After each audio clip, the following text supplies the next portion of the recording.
Welcome, listeners. I have with me Mr. D.K. Hari, a researcher on ancient wisdom of India. Recently, he also made an address at Madras University on Mayan Calendar. In all the social media, rumors are going on whether 21st December is a good day or a bad day, or the world will collapse on the day. So we have invited him to be on this show. Welcome, Mr. Hari, for a Pod Universal show. Thank you. It's a pleasure to be on the show. Sir, what is a Mayan calendar? Whether it is an Indian or a foreign? It is both Indian and it is Central American. The calendar is a concept that exists with different civilizations. The English word calendar itself comes from the Sanskrit word Kala Antar. Antar meaning gap between two events. Okay. Kala is time. So Kala Antar, the gap between January 1st and December 31st is Kala Antar calendar. Then how is the Mayan calendar? Can you just briefly explain about the Mayan calendar origin? Mayan civilization of Central America has been a flourishing civilization for the last 5,000 years and more, till the period when it was wrecked and destroyed by Columbus and the people who sailed to the New World along with him. So it was a civilization that flourished for well over 4,500 years. One of the longest flourishing civilizations, continuous civilizations of this world. How do you mention that it is a combination of American as well as Indian? When you say this word Mayans, obviously it comes from the Spanish text who call them Mayans. They call them Mayans because when they went there, they heard that they call themselves as Maya. Okay. And this word, who these Mayas are or how they came there or what is the origins, a lot of research has happened. One of all this research and how they came there, all that we have mentioned in our book called 2012, The Real Story. Okay.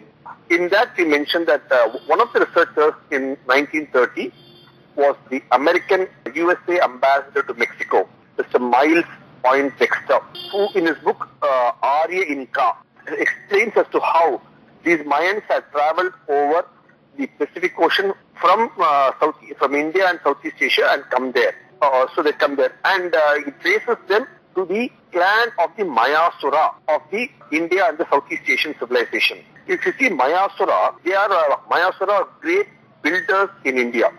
For example, the father-in-law of Ravana, who built the capital city for Lanka, is a Mayasura. The person who built Dwaraka Nagara for Krishna is a Mayasura, descendant of Mayasura. The person who built the Indra Sabha at Indraprastha for the Pandava, which was so beautiful that Duryodhana became so jealous, was, as the name itself calls it as Maya Sabha, built by a Mayasura. The bridge from India to Lanka, what is now known as Ramasetu, which was then called by Rama himself as Nalasetu, was built by a Mayasura. So all the huge structures all over ancient India have all been built by the Mayasura clan.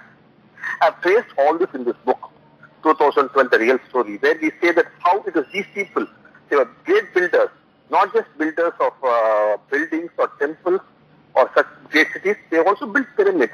This is why in Central Asia, in Central America, in the Mexico City, even the pyramids were built by all the Central American pyramids have been built by the Mayans. So they were great builders by tradition. And not only they were the great builders of pyramids in Central America, which are actually much bigger than the Egyptian pyramids, they're also equally famous. Huge pyramids, all built about 4,000, 5,000 years back by the same Mayasura clan. You mean the Mayans are from Indian origin? Yes. And when they are builders, they also knew how to build big ships. And building these big ships, they traversed over the seas. Okay? They're builders, basically. Builders of ships, builders of buildings, builders of pyramids, builders of bridges. So they're metallurgists, woodwork, metallurgy, stonework, different varieties of builders. Temple builders, pyramid builders, huge builders. That's why the Mayan civilization was so beautifully built. Coming back to our Mayan calendar, now recently a lot of rumors are floating around world over, not only in India, world over, that 21st December 2012 is the last day for the year. They are also quoting Mayan's calendar. What do you feel about that? See, every civilization that's so developed obviously has a calendar. And calendar is not just of a day of a week, of a month, of a year, but also of long counts. We also have the Kali Yuga calendar or the Dwapara Yuga calendar or the calendar for a century or for a millennia. They're different calendars. Modern civilization has got Gregorian calendar for a century, for a millennium, like that. Similarly, the Mayans also had their annual calendar and as well had their long count calendar. One of the long count calendars of the Mayan civilization was identified by a person by name Frederick Peterson in his book, where he mentions that an earlier researcher by name Thompson finds records of such a calendar from ancient records. And he says that in that research work that this calendar ends on 21st December 2012. So immediately when they say the calendar ends, there are enough doomsday people all over the world. They say, oh, so doomsday specialists there are. So they are all doomsday sayers. Like soothsayers, they are doomsday sayers. So they immediately jump at it and say the calendar ends, so the world ends. What they don't realize is the calendar is a period of time. As I said, Kala Antar, calendar. So one calendar ends. Then we have a calendar on our wall for the year 2011. It ends, then we put up a new calendar for 2012. And the calendar for 2012 ends, we put up a new calendar for 2013. But each period of time, Kala Antar, has specific value, have got utilities, have got characteristics, have got perspectives.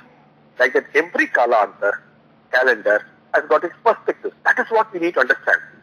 Doesn't mean the world ends the doomsday series. The calendar of that particular year ends on that day. Of that era. Of not that year, because era, E-R-A, era. Era. Like that, what you call as Yuga. Yuga. So the next calendar will start from the next day, from 22nd December. Yeah, because 21st December is the winter solstice when the sun goes to the southern hemisphere and comes back on a fresh journey northwards. So that's why it was, the Mayans knew it and fixed that date. How this rumor got spread? See, somebody made a film on this, a Hollywood film showing how the world is going to end in 2012. So somebody picked up the story, he made a film, and then that again created all the doomsday people.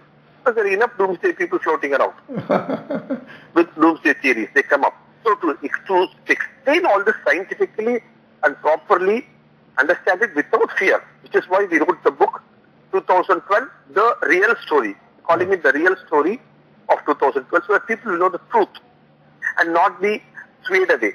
But a lot of positives to be taken from this. What is the message that you are going to give it to the listeners? See, as I said, each calendar, each period of time has got perspectives, has got characteristics.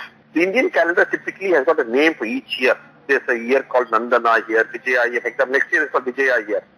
So each year has got a name, it's got a perspective for it. Like that. When you say a long count calendar of Mayans, it's got a perspective to it. And when the calendar ends, the new calendar starts, we look at things with hope. When there's hopelessness, we look at things with hope and see what are the things that come together to formalize this hope so we can look forward to a rejuvenated life. There are various set of factors like this, about 10, 12 of them. All this we have brought out in this book 2012, The Real Story, explaining as to why each of them is a hope factor, a harbinger. A new calendar is a harbinger of ideas, a harbinger of hope, a harbinger of thought, a harbinger where all these things come together. So you are reassuring the people and listeners that everything will be smooth after 21st of December. The hope is it should be smoother. We should look forward to a new age where people can reason better, have a better scientific understanding. There's what you call more hope that things will be better for the world, for humanity as a whole. So with this note, I thank you very much for joining for the Bard Universal Show. Thank you so much. It's a pleasure.